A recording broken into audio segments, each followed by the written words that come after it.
Hi guys, this is Shyam Maurya. Now I am going to tell you one word substitution जो हमेशा किसी ना किसी एग्जाम में पूछे जाते हैं। मैं वही वर्ड एक्सप्लेन करने वाला हूँ यहाँ पे जो हमेशा किसी ना किसी एग्जाम में पूछे जाते हैं। तो ये पहले तो रिपीटेड वर्ड है, इस बात को ध्यान रख लें। और आपका अभी जो फोर्थ कमिंग CGL के एग्ज़ाम है तो वहाँ भी पूछे जाएंगे। आप UP PCL की तैयारी करना चाहते हैं और एग्जीक्यूटिव असिस्टेंट के फॉर्म भर रखा है, तैयारी कर रहे हैं, तो उसके लिए तो बहुत ही स्पेशल वीडियो है क्योंकि मैंने उसी के लिए डेडिकेटेड होकर बनाई हुई है। इवन CGL और CHSL MTS ये सारे के सारे देख सकते हैं क्योंकि ये वर्ड वहीं से आए हैं, ठीक है ना। तो बिना देर के हुए चलते हैं भाई, फर्स्ट क्वेश्चन देखते हैं क्या है। पहला क्वेश्चन देखिए, a person with a long experience, long मतलब काफ़ी बड़ा, एक्सपीरियंस मतलब उसके पास तजुर्बा है, ऑफ एनी ऑक्यूपेशन किसी भी एक काम का उसके पास बहुत सारा एक्सपीरियंस है, ठीक है ना। तो उसे क्या कहेंगे? First option is veteran, second option is genius, third option is seasoned, fourth ambidextrous. पहले तो मैं बता दूं कि इसका जो आंसर होने वाला है वो फर्स्ट होने वाला है, ओके। तो देन अगर ये फर्स्ट होने वाला है, ठीक है, तो ये क्लियर हो गया। क्यों होने वाला है? क्योंकि जो बहुत ही एक्सपीरियंस होता है उसे वेटरन ही बोलते हैं, ठीक है ना। ओके, अब बात करते हैं सेकंड क्वेश्चन की, सेकंड ऑप्शन की। तो जीनियस तो सभी जानते हैं, मुझे बताने की इसमें बिल्कुल भी ज़रूरत नहीं है कि जीनियस का मतलब क्या होता है। जीनियस मतलब बुद्धिमान। सीजन का मतलब होता है जो समय समय पर होता है, ठीक है ना। सीजन का मतलब जो समय समय पर होता है। और एक होता है अनसीजन मतलब अमेच्योर, इसे हम कहते हैं जो प्रॉपर तरीके से ब्लूम ना हुआ हो, परफेक्ट ना हुआ हो, ठीक है, उसे अमेच्योर भी बोल देते हैं। दूसरा है एम्बीडेक्स्ट्रस। एम्बीडेक्स्ट्रस क्या होता है? एम्बी का मतलब होता है जहाँ पर दो, और डेक्स्ट्रस का मतलब होता है निपुण होना में, परफेक्ट होना, निपुण। जब दोनों हाथ किसी काम में परफेक्ट होते हैं, लिखने में या किसी काम करने में एक साथ, तो उसे हम बोलते हैं एम्बीडेक्स्ट्रस। तो बात आ रही थी कि हम जो परफेक्ट हो, लॉन्ग एक्सपीरियंस हो, उसे क्या कहेंगे? वेटरन। क्लियर है? तो move to next question, down कर लेते हैं। ये देखिए, बर्ड्स शब्द return on a tom. Tom का मतलब होता है कब्र, यानी कि जो बर्ड कब्र पे लिखे जाते हैं उन्हें हम क्या कहते हैं? फर्स्ट है एपिथेट, बहुत ही इंपॉर्टेंट वर्ड है, ठीक है। एपिथेट का मतलब होता है कि निक नेम। क्या होता है? निक नेम, ठीक है। इज या टाइटल भी बोल सकते हो, क्योंकि हम किसी को, मान लीजिए किसी का नाम कुछ भी हो सकता है, ठीक है। मान लीजिए शैलेंद्र नाम है और उसे छोटू छोटू बोलते हैं, तो छोटू क्या हो गया? उसके लिए एपिथेट हो गया। क्लियर है? दूसरा है एपिग्राफ। एपिग्राफ का मतलब होता है काव्य शास्त्र, जिसमें कोई अच्छी अच्छी बातें कही हुई हों शुरू में, ठीक है। इनिशियल में ध्यान, इस बात को विशेष तौर पर ध्यान देना है शुरुआत में। तो मैं यहाँ लिख देता हूँ ताकि आप लोगों को याद रहे। अ कोटेशन, ठीक है, visible writing. A quotation at the beginning, ठीक है, at the beginning of some, I think clear होगी राइटिंग, ठीक है। पीस ऑफ राइटिंग, जब हम किसी के बारे में लिखते हैं या कुछ करते हैं या कुछ बोलते हैं, तो शुरुआत में जो कोटेशन डाला जाता है, शुरुआत में, विशेष तौर पे मैं बात कर रहा हूँ फिर से शुरुआत की, तो हम उसे क्या बोलते हैं? एपिटैफ, सॉरी एपिग्राफ बोलते हैं। और एपिथेट का मतलब होता है किसी को निकनेम दे देना या उपाधि दे देना, ठीक है। अब बात आती है सॉलिलोक्वाई क्या होता है, यानी कि जो पर्सन, ये मैं कलर चेंज कर लेता हूँ ताकि आपको अच्छे से विजुअल हो, जो खुद से बातें करें, यानी कि खुद से बातें करने वाला, बहुत ही इंपॉर्टेंट है, ठीक है, बहुत ही इंपॉर्टेंट। अब आता है सॉरी कोई बोलते हैं इसे क्यूई, ठीक है। एपिग्राफ का मतलब होता है जो कब्र पे लिखा हो, तो उसे बोलते हैं हम एपिटफ और एपिग्राफ मतलब किसी के बारे में शुरुआत में कुछ कहना, कोटेशन वगैरह। एपिथेट का मतलब निकनेम हो गया। सॉलिलोक्वी मतलब खुद से बातें करना हो। एपिटफ का मतलब कब्र पे लिखा होना। क्लियर है चारों वर्ड। नेक्स्ट देखते हैं, स्टीलथली ड्रो डन। स्टीलथली डन का मतलब जो काम चोरी छुपे किया गया हो, क्या किया हो, चोरी छिपे, उसे बोलते हैं स्टीलथली डन। अच्छा, एक होता है डेवियस। डेवियस का मतलब होता है कि कभी भी कि संदिग्ध होना, यानी कि जिसको हम शक के दायरे में बोलते हैं ना, शक हो जाना या शक होना, उसे हम डेवियस बोलते हैं। नेफेरियस क्या होता है? नेफेरियस मतलब कुख्यात, जिसको कुख्यात मतलब जो वेल नॉन हो लेकिन गलत कामों के लिए, उसे बोलते हैं नेफेरियस। होता है सेरेप्टिटियस। सेरेप्टिटियस का मतलब होता है कोई काम चोरी छिपे करना। क्या करना? कोई काम चोरी छिपे करना है, यानी कि third option is your answer. ठीक है, तो मैं थोड़ा सा रब कर देता हूँ ताकि ऐसे आ जाए क्लियरली। ठीक है, तो नेफेरियस का मतलब होता है जो काम कोई चोरी छिपे करना। अब बात आती है कि हम विलेनियस को क्या बोलेंगे। अच्छा, विलेन विलेन तो सभी बोलते हैं, तो एग्जैक्टली इसका मीनिंग क्या है देखते हैं। तो कोई बता सकता है? बिल्कुल बता सकते हैं, मुझे लगता है सबको मालूम होगा। विलेन का मतलब होता है जो बहुत ही खराब हो। क्या हो? एक्सट्रीमली। ठीक है, MELY, MELY। ठीक है, एक्सट्रीमली बिग्ड, बहुत ही खराब हो, इसे बोलते हैं हम विलेनियस। ठीक है, तो पक्का पता चल गया। डेवियस का मतलब शक के दायरे में, नेफेरियस का मतलब कुख्यात हो, जाना पहचाना हो लेकिन गलत कामों के लिए। सेपरेटिसिस का मतलब होता है जो कि गलत काम करता हो चोरी छिपे से। ठीक है, तो third option is your answer according to question. Villainous का मतलब जो बहुत ही ज़्यादा बेकार होता है। Done. Something no longer in use, जो कुछ भी अब यूज में ना हो। नो लॉन्गर मतलब अब ज़्यादा लंबे समय तक यूज में ना हो, तो उसे क्या बोलेंगे। ठीक है, तो अब देखिए मैं इसको थोड़ा सा डाउन करता हूँ, अपवर्ड, अपवर्ड कह सकते हो। अब आता है डिसोल्यूट, एब्सोल्यूट, ऑब्सोलीट, प्रिमिटिव। देखो, डिसोल्यूट का मतलब होता है कि किसी को एकदम छोड़ देना, अकेला कर देना या बिल्कुल छोड़ दो, उसे हम बोलते हैं डिसोल्यूट। तो इसका अगर मैं सिनोनिम की बात करूँ तो वो होता है लर्च। मतलब बिल्कुल जब ज़रूरत है तब उसमें बीच में छोड़ दिया, इसे डिसोलेट कर दिया। एब्सोल्यूट का मतलब होता है सिंगल पर्सन, ये तो पता ही होगा।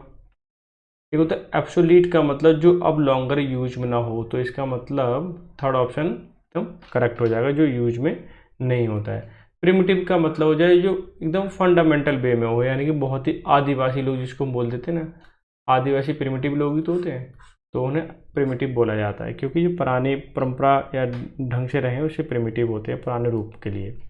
ठीक है, आई होप तो क्लियर हो गया होगा। नेक्स्ट पे मूव करते हैं। One not concern with right और रॉन्ग, जो किसी चीज़ से भी कंसर्न ही नहीं करता हो, क्या सही है और क्या गलत है, उसे कोई परवाह ही नहीं है, तो इसको हम क्या बोलेंगे।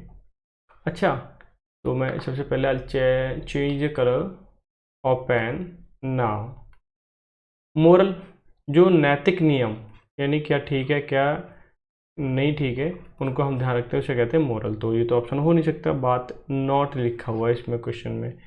अमोरल, इमोरल और इमोर्टल। एक मोर्टल होता है जिसको हम मर सकता है, इमोर्टल अमर होता है जो कभी खत्म ना हो, एंड ना हो। अब बात आती है अमोरल और इमोरल, दोनों में से कौन सा ऑप्शन होगा, और ऐसे ही क्वेश्चन पूछ लिए जाते हैं, कन्फ्यूजन हो जाता है। ये आई थिंक CGL में आया हुआ है और बहुत ही इंपॉर्टेंट क्वेश्चन है। तो सबसे पहले हम चेक कर लेते हैं कि अमोरल क्या होता है। अगर ये समझ में आ गया तो इसका मतलब आपको इमोरल भी समझ में आ जाएगा। तो सबसे पहले मैं दूसरे पेज पे ले चलता हूँ और मैं यहाँ पे बता देता हूँ कि अमोरल क्या होता है। ठीक है, सिंगल एल वाला लिखा है ना इसमें। हाँ ठीक है, अमोरल क्या होता है। तो अमोरल की बात करूँ कि जिसमें सेंस ही ना हो, क्या, जिसमें सेंस ना हो कि क्या मोरल चीज़ें होती क्या हैं। मैं यहाँ लिख देता हूँ, जिसमें सेंस ना हो, क्या मोरल होता है उसे बोलते हैं अमोरल। आई होप सो समझ में आ गया होगा, क्लियर है ना? ओके, अब बात आती है कि फिर इमोरल क्या है। ठीक है, यही क्वेश्चन है कि हाँ इमोरल क्या है। तो सबसे पहले इसे मैं मिटा देता हूँ ताकि आपको अच्छे से समझ आए, ठीक है, कि कुछ भी हौच पौच या गलती अजीब अजीब से ना दिखाई दे। अब मैं बात करता हूँ इमोरल की। इमोरल का मतलब होता है कि नॉट एडेयरिंग एथिकल और मोरल प्रिंसिपल, जो डटे ना रहे, जो डटा ना रहे, ठीक है, किस पे? मोरल थिंग पर। उसके लगता है यार नहीं ये भी कर लो तो वो इमोरल हो जाएगा। ठीक है, अमोरल जिसके पास सेंस ना हो, ध्यान रखना, अमोरल जिसके पास सेंस ना हो, सेंस ना हो, और इमोरल जो डटा ना रहे, मतलब कुछ भी कर जाए, समय जैसा है उसी के अकॉर्डिंग करे, उसे बोलते हैं इमोरल। लेकिन सेंस नहीं है उसके पास, सही क्या गलत क्या, उसे बोलते हैं amoral. I hope so you have understood properly. Now move to the next question. Next question is a person who opposes, opposes का मतलब विरोध करता है, वॉर युद्ध के लिए, यूज ऑफ मिलिट्री फोर्सेज, कि मिलिट्री फोर्स यूज करने के लिए विरोध में रहता है कि नहीं करना चाहिए, वो ये कहता है, ऐसे व्यक्ति को कैसे क्या कहेंगे? Fascist, pacifist, narcissist, fatalist. तो पैसिफिस्ट का मतलब शांति दूत, क्या होता है? शांति दूत, यानी जो शांति को बढ़ोतरी करे उसे पैसिफिस्ट बोलते हैं। ओके, फेटलिस्ट का मतलब होता है जो घातक हो, क्या हो? घातक, जिससे कि हम मर सकते हैं, ठीक है, यानी कि जानलेवा हो, तो क्या हो, मैं यहाँ लिख देता हूँ, जान लेवा। ठीक है, अब बात आती है नार्सिसिस्ट को हम क्या कहेंगे। तो मैं बता दूं कि नार्सिसिस्ट को बोलेंगे जो खुद से प्यार करे, जो खुद से प्यार करे, यानी कि बोल सकते हैं हु लव्स विद हिमसेल्फ, जो खुद को प्यार करता है, तो उसे हम बोलते हैं नार्सिस्ट। ठीक है, क्या बोलते हैं? नार्सिस्ट। अब आती है फैसिस्ट। क्या होता है फैसिस्ट? नाजी यानी कि हिटलर को तो सभी जानते हैं, वो अपने ही कैटेगरी के लोगों में विश्वास करते रहते थे, इसलिए उन्हें फासिज्म या फासिस्ट का क्या दिया गया, एक उन्हें एपिथेट दिया गया था, यानी उपाधि दी गई थी। ठीक है, तो समझ में आ गया, यानी फांसीवाद वाला केस। नेक्स्ट क्वेश्चन देखें, सिवियरली, सिवियरली अब्यूसिव यानी कि घृणात्मक, राइटिंग इन जर्नल्स, अखबारों में कोई एक ऐसा लिख दिया जाता है जो बहुत ही घृणात्मक हो, अच्छा नहीं हो, कहने का मतलब, उसे हम क्या बोलेंगे? इमेजिनरी। इमेजिनरी तो बोल ही नहीं सकते, क्यों? क्योंकि ये विचारात्मक होती है, यानी कि जहाँ हमने थिंकिंग होती है उसे इमेजिनरी बोलते हैं, तो ये हो ही नहीं सकता। स्पेकुलेटिव, जहाँ पर हम विचार से सोचते हैं, थिंकिंग करते हैं, ठीक है, स्पेकुलेटिव बोलते हैं। स्क्रिलेस होता है, और सार्केस्टिज्म, ठीक है, क्या होता है? सार्केटिज्म, या फिर हम बोलते हैं, यहाँ पे जो लिखा है सार्कास्टिक लिखा हुआ है, ये क्या लिखा हुआ है? सार्कास्टिक। तो अब सार्कास्टिक का मतलब होता है जहाँ पे ताने मार करके, ताना मारना, ठीक है, ये ताना मारने वाली कंडीशन सार्कास्टिक। ठीक है, राइटिंग एब्यूसिव होनी चाहिए, तो जाहिर सी बात है, ठीक है, तो इसका आंसर सार्कास्टिक होने वाला है। स्क्रिलेस का मतलब होता है कि मैं पहले लेता हूँ, पहले स्क्रिलेस का मतलब होता है एक्सप्रेसिंग ऑफेंसिव रिप्रोच, यानी फटकारना, उल्टा सीधा बोलना, वो स्क्रिलेस होता है। ठीक है, लेकिन यहाँ पे जर्नलिज्म में राइटिंग की बात की तो सार्कास्टिक मैनर में लिखा जाता है, तो उसे हम बोलते हैं एब्यूसिव राइटिंग। एक होता है, नेक्स्ट क्वेश्चन है, कॉल अपॉन मतलब मिलना या बुलाना, गॉड और any other power like law, जो लॉ करता हो, सब पे नियम कर रखता हो, उसे हम क्या बोलेंगे? फॉर हेल्प और प्रोटेक्शन, तो इसे हम क्या बोलेंगे? तो इन्वोकेशन का मतलब आवाहन करना, कॉल करना, क्या करना? कॉल करना, तो इसका आंसर तो यही हो जाएगा। इन्वोल्यूशन का मतलब होता है किसी चीज़ को मोड़ना, क्या करना? मोड़ना या ऐंठना। ठीक है, इनंडेशन का मतलब होता है एक, और रिवोकेशन, ये दो वर्ड है। इनंडेशन का मतलब होता है बाढ़ मग्न होना, या पानी, पानी भरना, पानी, पानी है ऐसे लिख देते, पानी पानी होना, यानी डूब जाना पानी से, चारों तरफ पानी पानी हो जाना, उसको हम क्या बोलते हैं? इनंडेशन। बहुत ही इंपॉर्टेंट वर्ड है ये, ठीक है ना। अब बात आती है कि रिवोकेशन को हम क्या बोलेंगे। देखो मैं पेन लेता हूँ ब्लू ताकि आप लोगों को अच्छे से विजिबल हो पाए। ठीक है, अब देखिए रिवोकेशन का मतलब होता है कि इस चीज़ को कैंसिल कर देना, कैंसिल्ड। ठीक है, ये एनल भी बोल सकते हैं, फास्ट फॉर्म क्या हो जाएगा एनल, यानी कि कैंसिल कर देना। ठीक है, तो सारे वर्ड क्लियर हो गए। Fear of being enclosed, fear होना, डर होना, बीइंग बंद होने से, है ना, स्मॉल क्लोज्ड स्पेस, यानी छोटा सा रूम है इसमें बंद कर दिया तो इसे हम क्या बोलेंगे। अब जिनोफोबिया, पैरानिया, क्लस्ट्रोफोबिया या एगोराफोबिया, तो मैं आपको बता दूं ये फोबिया वाले जितने वर्ड होते हैं, फोबिया और मैनिया वाले, इनकी मैं एक अलग से वीडियो बनाऊंगा ताकि आपको सारे मैं याद करा दूँ। फिलहाल तो इसका मतलब होता है क्लस्ट्रोफोबिया। क्लस्ट्रोफोबिया का मतलब होता है जैसे एक रूम है उसमें आपको बंद कर दिया है लेकिन आपको उस चीज़ से बहुत ज़्यादा डर लगता हो, इसे बोलते हैं क्लस्ट्रोफोबिया। ठीक है ना। अब बात आती है कि अगोराफोबिया को बोलेंगे। अगोराफोबिया का मतलब होता है कि जैसे मान लीजिए मैं एक ऐसी जगह पहुंच गया, दिल्ली के राजीव मेट्रो स्टेशन पर पहुंच गया, वहाँ पे मुझे बहुत भीड़ मिलने वाली है और डिफरेंट लोग मिलने वाले, मैं किसी को भी नहीं जानता। ठीक है, ऐसी जगह को हम बोलते हैं अगोराफोबिया होना। अगोराफोबिया होना यानी कि पब्लिक प्लेस, मैं बोल सकता हूँ पब्लिक प्लेस से क्या होना, डर होना। क्लियर है। क्लस्ट्रोफोबिया मतलब बंद जगह से। जेनोफोबिया का मतलब होता है अनजान से डर। क्या होता है तो मैं बात करूँ जेनोफोबिया क्या होता है, जेनोफोबिया का मतलब होता है कि अनजान से डर। ठीक है, तो मैं लिख देता हूँ। ठीक है, अब आता है पैरानोइया। पैरानोइया क्या होता है, साइकोलॉजिकल डिसऑर्डर है। ठीक है, यानी कि किसी पे घृणा होना, गुस्सा करना। ठीक है, घृणा करना, गुस्सा करना, ये साइकोलॉजिकल डिसऑर्डर हो जाता है तो उसे पैरानोइया बोलते हैं। ठीक है, अब सारे वर्ड मालूम पड़ गए।